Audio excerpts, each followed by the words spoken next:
Let's take a look at how the David character is made. The first thing we start off with is research, and the Bible was pretty clear about what he looked like. He had reddish curly hair, and most scholars believe that he was about 16 years old when his story starts. So we take those requirements and write them out in a visual plan, and then ask a concept artist to start, exploring the shapes. So this is what he comes back with in the first rough drafts, and from there we ask him to explore it more. So the next deliverable, they have explored different shapes of the head, and in this case we went with number 6 for the David character, which they explore even further into facial studies, because in the game right now the David character has about 46 different expressions that are being blended in order to create lip syncing and emotion in the face.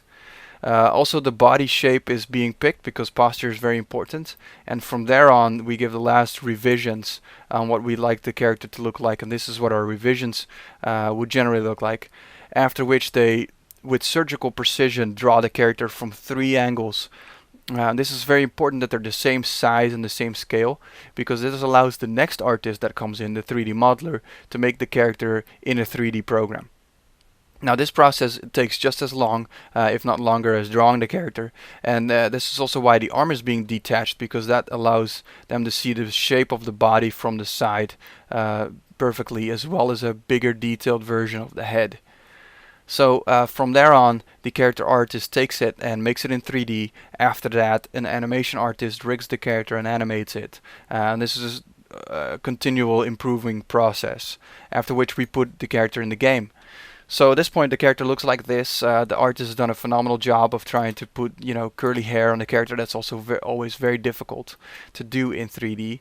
As you can see when I click on it, you can see that there's more blue lines, more detail in the face, which allows for facial expressions. And on our YouTube channel you can see a video of how we use Microsoft Connects to take our own visual expressions and put that on a 3D character. So from there on, we put the character in the game and give him a control structure. So let me show you that here in a second. And the control structure allows us to blend animations from one to another in the game.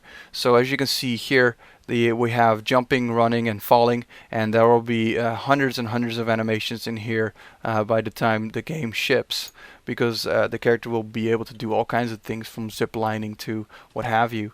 And as you can see, when I control the character, you can see the control structure takes over based on what the player is doing. This allows the character to jump and have all kinds of interactions.